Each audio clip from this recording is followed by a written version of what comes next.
Hello guys, welcome back to my channel Srija's vlog. তোমাদেরকে অনেক অনেক ভালোবাসা। তো চলো, আজকে এসে গেছে একটা নতুন ব্লগ নিয়ে।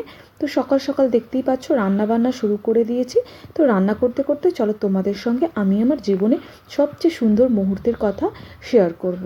তো অনেক দিন ধরেই ভাবছিলাম যে এই একটা কিছু লেখালেখি করি বা এর ভিডিও করে রাখি।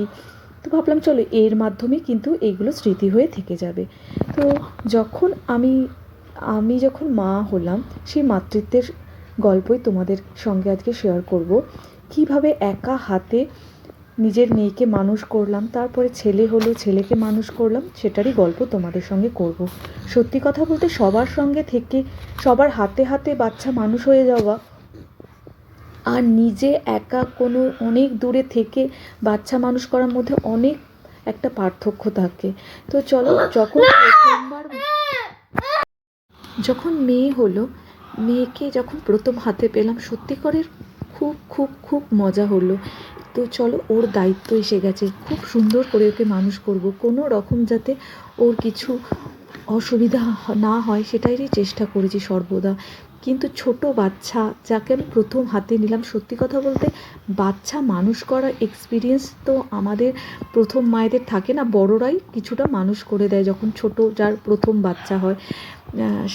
ধরো যাদের শাশুড়ি, মা, শ্বশুর বা অনেক বাড়ির লোকজন থাকলে তারা সবাই মিলে ছোট বাচ্চা মানুষ হয়ে যায়। কিন্তু যারা দূরে থাকো তাদের ক্ষেত্রে বলো তো কত অসুবিধা হয় সংসারে সমস্ত কাজ করা, সঙ্গে হচ্ছে আবার ছোট বাচ্চাকেও ভালো করে দেখাশোনা করা। আবার ছোট বাচ্চা মানে তারা কিছু কথা বলতে পারে না, তাদের নানান ধরনের সমস্যা থাকে।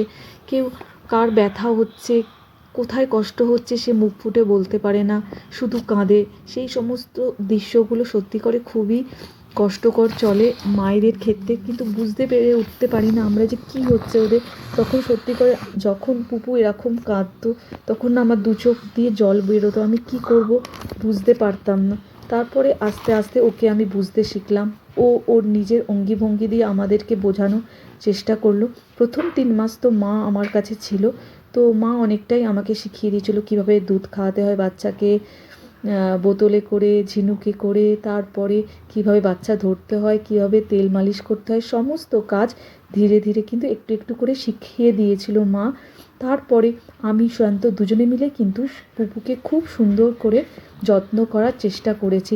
কিন্তু কখনো কখনো ছোটো বাচ্চা যে কথা বলতে পারে না, সেই যে বাচ্চা না কথা বলার মধ্যে মায়েরা যে সমস্ত কিছু বুঝে যায় যে কি কষ্ট হচ্ছে, ধীরে ধীরে তাদেরকে বুঝতে শিখে যায়, তার মধ্যেও একটা নতুনত্ব পাওয়ার, একটা নতুনের খোঁজ পাওয়া যায় যাকে বলে।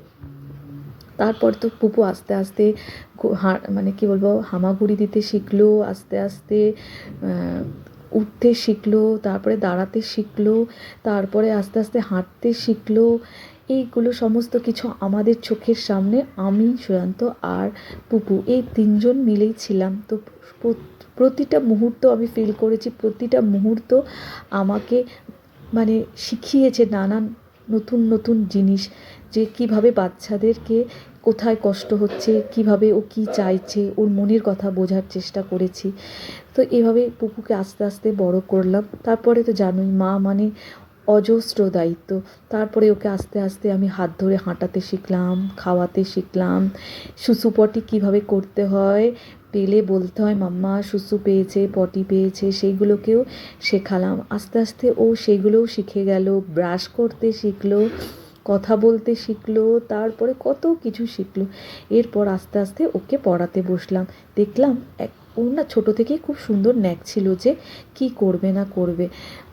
পেন্সিল পেন দিলেই ও ড্রয়িং করতো, আঁকিঝুঁকি কাটতো।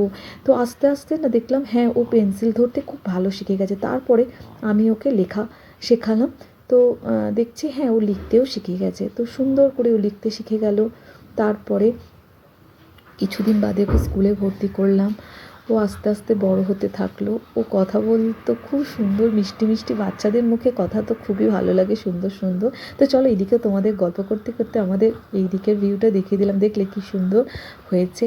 পায়রাটা আমাদের এখানে এসে কিন্তু ডিম পেড়েছে। আমি একটা গাছ লাগাবো ভেবেছিলাম, কিন্তু না, সেখানে এসে ওরা ডিম পেড়েছে। তো কী করবো, ডিমটা যখন পেড়েছে আর গাছটা লাগানো হলো না, তো ভাবছি বাচ্চা দুটো হয়ে যাক তারপরে লাগাবো। আর শীতের সকালে না দিনটা বেশ ভালো লাগে। তো চলো তারপরে যেটা বলি, পুপু বড় হচ্ছে, তো পুপুকে স্কুলে ভর্তি করলাম। তারপরে সংসারের সমস্ত কাজ, তারপরে দেখতেই পাচ্ছ ছেলে হয়েছে, ছেলেকেও দেখা। ছেলে যখন হয়েছে তখন আসলে আমি অর্ধেকের বেশি মা হয়ে গেছি, যাকে বলে খুবই একটা কি বলবো, শক্তিশালী মা হয়ে উঠেছি। সঙ্গে মনের জোরটাও অনেক বেড়ে গেছে। তো একা হাতে ছেলেকে মানুষ করা অসুবিধাটা সেই রকম হয়ে ওঠেনি যেভাবে পুপুর সঙ্গে হয়ে উঠেছিল। তো সংসারের সমস্ত কাজ সেরে ছেলে মেয়েকে দেখে আবার সুয়ান্তও কিন্তু কখনো আমাকে হেল্প করতে পিছপা হয়নি। ও সমস্ত কাজেই কিন্তু আমার হেল্প করেছে। যখনই আমার কিছু দরকার পড়েছে তখনই ও আমার পাশে থেকেছে। আর সুয়ান্ত ছাড়া দুজন ছেলে মেয়ে মানুষ করা সত্যি আমার পক্ষে সম্ভব হয়ে উঠতো না। ও অনেক হেল্পফুল, ও আমাকে অনেক হেল্প করে। তো শনি রবিবার যেই দুটো দিন সুয়ান্ত ছুটি থাকতো, সেই দুটো দিন কিন্তু ছেলে মেয়েকে স্নান করানো, তারপরে মেয়েকে খাওয়ানো, সমস্ত কিছু দায়িত্ব কিন্তু ওর বাবার থাকতো। তো সেই দিক থেকেও আমি একটু হেল্প পেয়ে যেতাম। তো একা হাতে সত্যি করে ছেলে মেয়ে মানুষ করাটা কঠিন হয়ে উঠলেও বেশ আনন্দদায়কও হয়ে ওঠে একসময়। হ্যাঁ, কোনো কিছু মুহূর্ত তো থাকেই যেগুলো কষ্টকর থাকে, কিন্তু সেই কষ্টটা দূর করে উঠলে কিন্তু সত্যি করে জয়ের মুখ দেখাই যায়।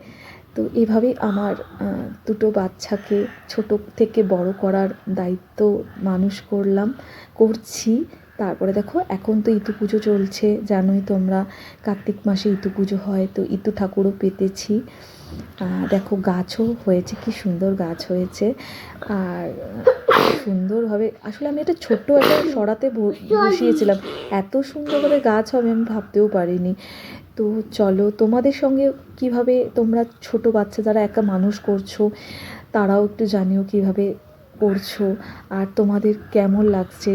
আর সত্যি কথা বলতে একা মানুষ করতে গেলে তো অনেক ঝড়ঝাপটা আসে, কিন্তু হ্যাঁ, মনের জোর রেখে সেই পথে এগিয়ে চললে কিন্তু একসময় তোমরা জয়ী হবেই।